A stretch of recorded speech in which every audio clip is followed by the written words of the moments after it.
In this Circuits of the Past video, Herman shows you an almost forgotten location to the British Grand Prix, the Aintree Circuit. Most people will think about horse racing when they come to hear the name Aintree, but the Grand National host has motorsport heritage too. The circuit hosted the Formula 1 British Grand Prix 5 times in the 1950s and in the early 1960s. The Aintree Grand Prix Circuit was a 3-mile motor racing circuit near Liverpool. It was partly located within the famous Aintree horse racecourse and used the same grandstands too. Here you see Herman's footage of the infield of the horse racecourse. Later on, I'll tell you how he got access into there. Oh, and for those of you who don't know, the guy named Herman, who I referred to in this video, is Herman Lissemeyer, founder of the Circuits of the Past website and YouTube channel. I'm Simon Smith, the guy behind the voiceover and occasional terrible pun. I also have a YouTube channel called Higher Plane Games if you're interested. The old Aintree Grand Prix circuit contained a loop around the horse racecourse and another loop around the golf course. Plenty of horsepower has been galloping or revving around these loops for decades. Between both of these loops, public roads connected both sections, so you could technically argue that this is actually a semi-street circuit.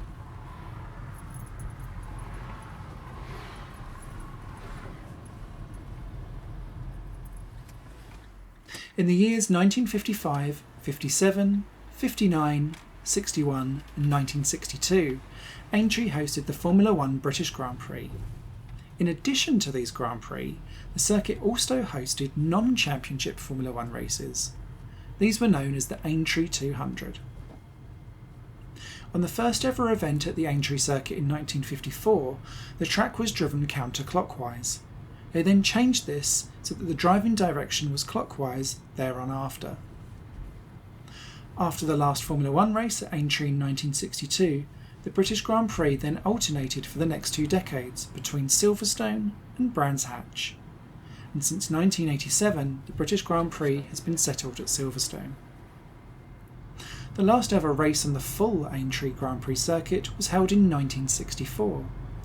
Afterwards, they abandoned the loop around the horse racecourse. What remained was a 1.37 mile long short club circuit. Today, the club circuit is used 6 times a year for car sprints, track days and motorcycle racing. All other days of the year, it's part of the golf course. Most of the old Grand Prix circuit is still there, and some parts now are even used as a camera road for when the horse racing is in full action. When Herman visited the old Aintree circuit in the summer of 2018, he first tried to contact the Aintree Circuit Club and the Liverpool Motor Club. Neither responded to his email, so he went to Aintree on the off chance. When Herman arrived at Aintree, he first went to the horse race circuit.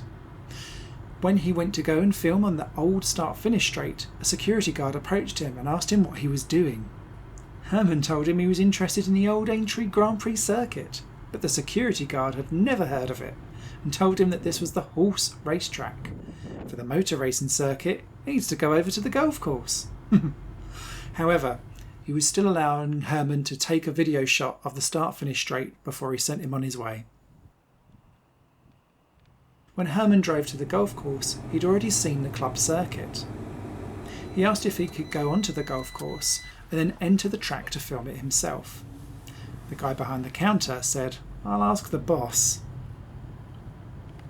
Soon enough, the boss of the golf course appeared and said, "You want to see the old Grand Prix circuit? Step into my car and I'll show you the way." He then drove Herman around a lap of the full Aintree Grand Prix circuit. So our special thanks go out to the Aintree Golf Centre. When finishing the loop around the horse racecourse, the owner of the golf course showed Herman the infield of the horse track. We've already seen some of this footage at the beginning of the video. I then hope they showed him a little bit more hospitality in the Nag's Head at the 19th hole.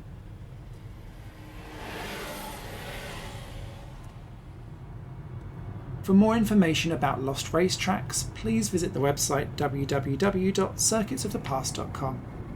There you can also find a free ebook about 7 abandoned racetracks that you can visit legally. For now though, thank you very much for watching, and don't forget to subscribe and hit the notification bell so that you don't miss out on the next video from another iconic circuit from the past.